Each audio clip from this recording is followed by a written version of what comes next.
to Run With Purpose. This is episode number 107. And for those of you that are new to the show, my name is Flores, and I'm so very glad that you found this podcast. Would love if you would subscribe. And as always, you can reach out to me on all of the socials at flores.run. Hope you are having a great start to your week. I'm back. You probably didn't notice the difference because the episodes have still been going on. But if you weren't aware, you didn't catch one of the previous episodes, been on vacation for the last few weeks. Was able to get away, which was great. Got a race in as well. So went to Arizona, ran the Mesa Marathon, which was a really, really cool race. Had lots of really cool experiences there. It was tough emotionally with Bella, really being the first race that she wasn't with Kayla during the race. But I get into the race report and stuff like that. I'll have the race report out actually later this week. I'm trying to get on top of them, especially with just this year. Knock on, where's my wood? Ooh, that was real loud. Knock on wood. Trying to make sure that I get those out the door sooner than later, just trying to wrap up this year, right? So try not to postpone as I had done previously on the race report. So that race report will be coming out later this week. You can check it out on the socials. Be on Instagram for sure, flores.run. Spent a little time in Arizona, then we made our way to LA for a day just to hang out in Santa Monica. My buddy Mike, he's been on the show a long time ago, but actually, I meant to bring this up too. I wanted to just shout out itself. I got to meet Annie. Annie's been on the podcast a few times. I got to meet her in Arizona. She was also running the race, which was crazy. I found out like the week of the race that I looked at her socials and she's like, "Oh yeah, I'm running the too." And I'm like, "No way." Super cool. We definitely need to meet up, and we had dinner with her and her husband. And it was a really cool time getting to kind of meet folks. I always like meeting people in real life that I've met like on the internet and have had like communications with and that sort of thing. So I don't know, it's super neat. But yeah, LA, went to go hang out with Mike, except Mike had a vacation already planned. So we just stayed at his place and kind of walked around Santa Monica for a day because our main portion of the trip was actually heading to Kauai, which was just absolutely amazing. Just such a beautiful island, and yeah, just lots of hiking. We did some cool excursions, helicopter, whale watching, just went to beaches, saw turtles and seals. It's exactly what I needed. We needed really to just get away from mostly the cold weather. We got the winter storm hitting us this week for sure in Minnesota, but really just to kind of reset a little bit, kind of refocus and try to ground ourselves. I know I was having a lot of that with just day job stuff of just being hyper-focused and not really seeing it from a bigger picture. And I feel like that can get dangerous real fast. But yeah, it was a really good time just to get away and to kind of experience some new things. I'll have some pictures on socials later this week and maybe a couple videos as well, maybe in the stories or something of our journeys and kind of sharing it. But this, the travels themselves, we were gone for 2 weeks, and something started going through my mind during that. And it's kind of the reason for this episode itself. You may have heard, there's no place like home, right? You may have heard that from The Wizard of Oz, or maybe read it on a wooden sign at TJ Maxx. They're usually right next to the ones that say blessed. Those signs kill me, but there's no place like home. There's this sort of comfort that we have about being home. And this past week, once we got back on Thursday night, I started kind of thinking about the time we were in Kauai. We kept referring to our VRBO as home. Like we'd be out and about and be like, "Hey, yeah, once we get back home, we'll do X, Y, and Z." Or, "Hey, yeah, I'll remind myself to do that when we get back home." And it had me thinking, I'm like, "Hey, do we do that on other trips?" And And the answer was yes. We actually call most of these places home while we're kind of staying there. So then I started to get this thought about like what home actually was. Like, how are we actually defining home? I've talked about this previously of this idea at the end of this year. Kayla and I are going to be moving and we're really not sure where, kind of doing like full time traveling ish kind of stuff. And when we're in a season like that, it's hard to determine like what is home. I spent most of my life kind of bouncing between Florida and North Carolina growing up. And then after college, I spent 14 years in Ohio, and now we're in Minnesota. And it's hard to kind of think what is home with this, remote lifestyle, if we want to call it that, of being a remote worker and kind of always having the opportunity to move, especially at the end of this year, right, where things are going to really pick up. Knock on wood again, if things work out the way we're kind of thinking, to be able to travel and to see different places. So it just really put this idea in my head of like what is home, or where is home, if we think about it like that. So went to the Googles and tried to find like a definition for home, and the standard definition is like a place where you live. I think that was like the Webster dictionary.com, whatever Google pulls up first.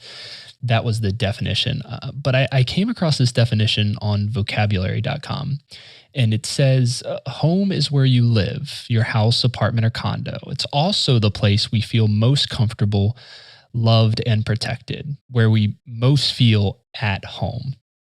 And it's this idea that home isn't necessarily a location. It can be. We have a home, you can have a home where you're actually living. But this idea that it's this feeling of when you feel at home, right? Where there's this comfort or this belonging, if you will, when you feel at home. So most people would define it as that first part again, where you live. But I think it's pretty clear that it's much more than where you actually sleep.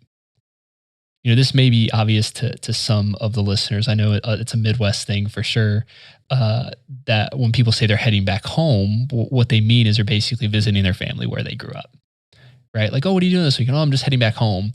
This idea of, they're not just going back to their place where they're currently living, they're going back to where they feel belonging, or where they feel a calling or drawn to. And again, kind of going through my past traveling between Florida, North Carolina, Ohio, and now Minnesota, it makes me feel old saying I've spent all that time in different places, but I don't necessarily call any of those places home. Lately, I've found that wherever I'm at with my family is what I'm actually defining as home. I sit more in that second part of that definition, where the place we feel most comfortable, protected, and loved is really what feels like home. And it's this idea of home isn't necessarily a place, like I said, but really almost this like state of mind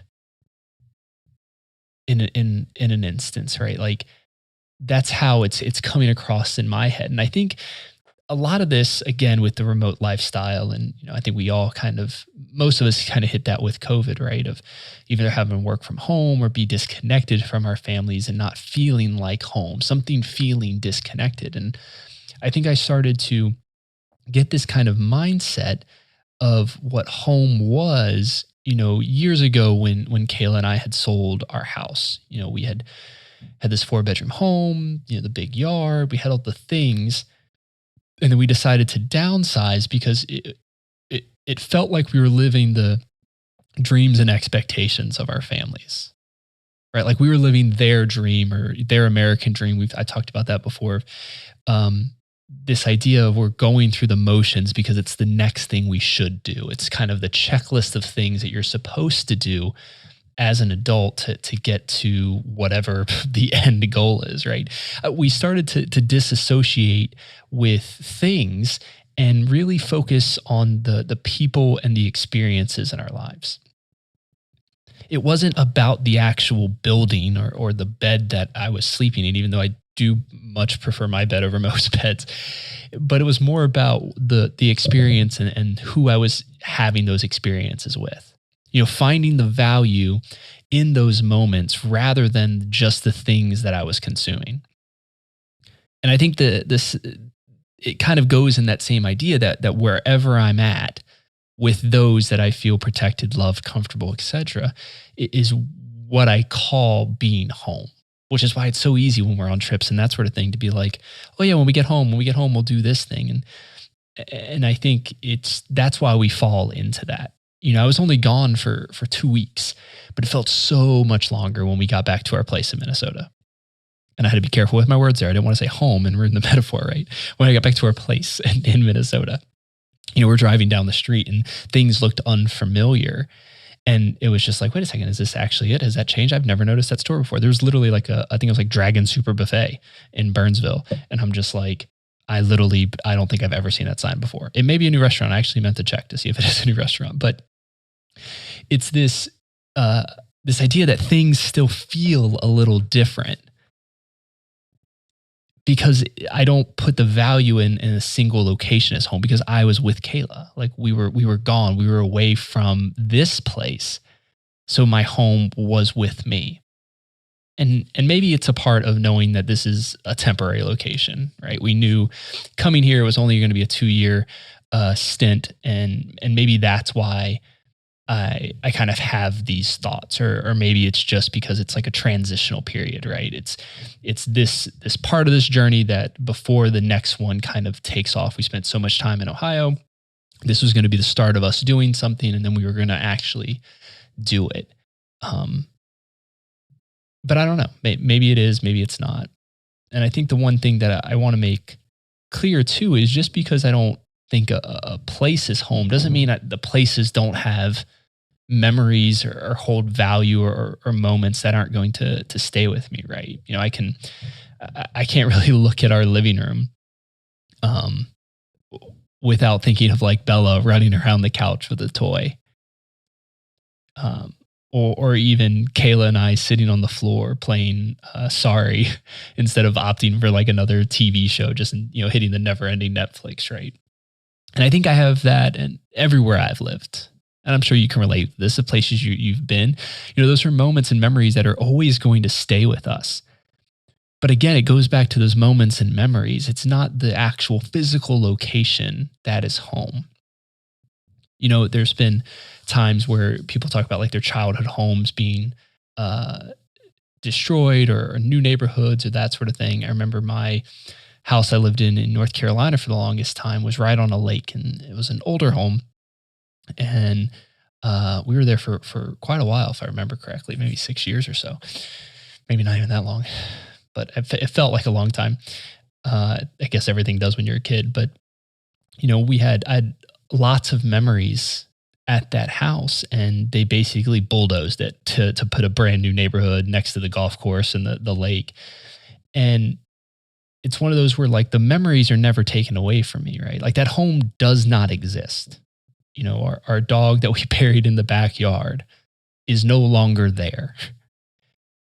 But it can still, those memories still hold true and can ring for us for a long time because those memories and moments are within us, not necessarily in a single location. So we don't need that location. It goes the same idea of like this idea of having stuff, right? We have these things to remind us of other things, but it's not the thing itself that holds the memory. The memory is in us.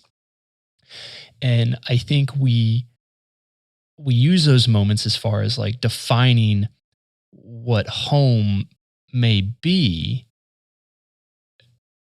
but it's just not.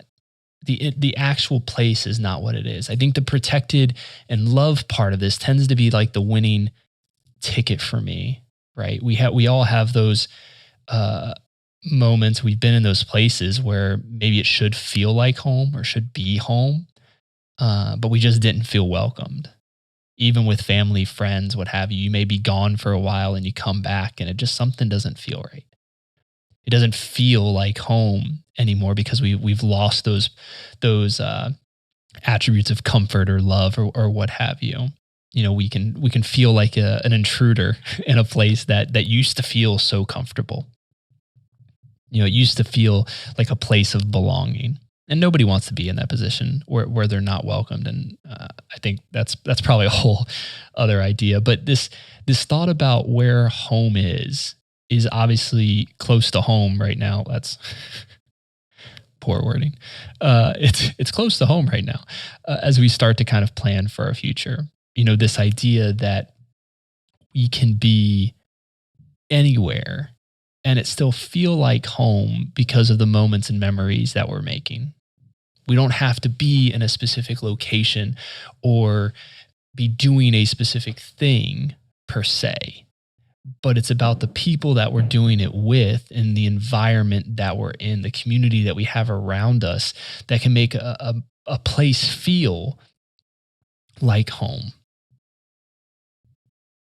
I don't know. This is just a thought again I had over the last few days since we've been back, and I think it's something that can resonate with a lot of people. This idea when we may feel lost, right? Like we don't have a home, maybe that we don't have a place where we feel like we can belong, because whether it's past family drama or just any other number of issues, I think we have to take a step back and understand that home isn't an actual physical location.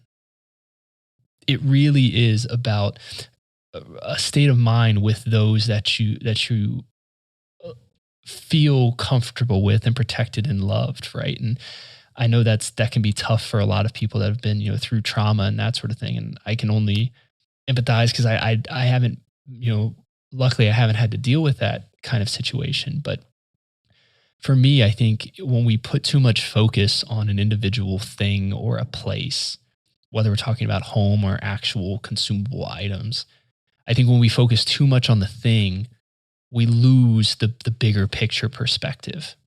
And we end up focusing so much on the thing that if the thing goes away, everything falls apart.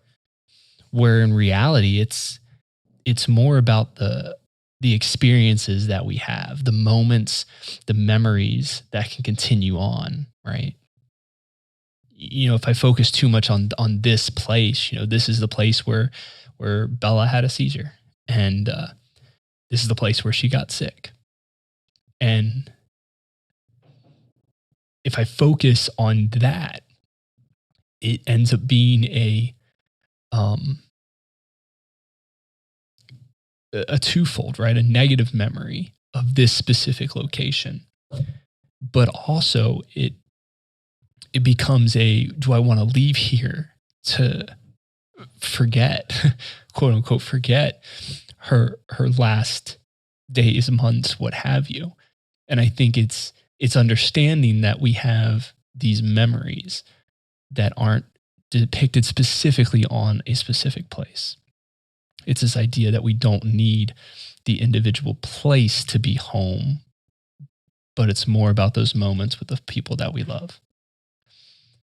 But yeah, again, just the thought I've had these last few days. I'd love to hear your thoughts about kind of home and what it means to you. Where do you call home? But more importantly, why do you call it home? What is it that kind of drives you to say you feel at home in these moments? Yeah, that's it today. Reach out to me on socials everywhere at flores.run. Subscribe, leave a review for the podcast. Super appreciate it. You can also check out the latest Hangry gear at wearehangry.com. Thanks so much for joining me today. Remember to keep running with purpose, one step at a time. See you guys next week.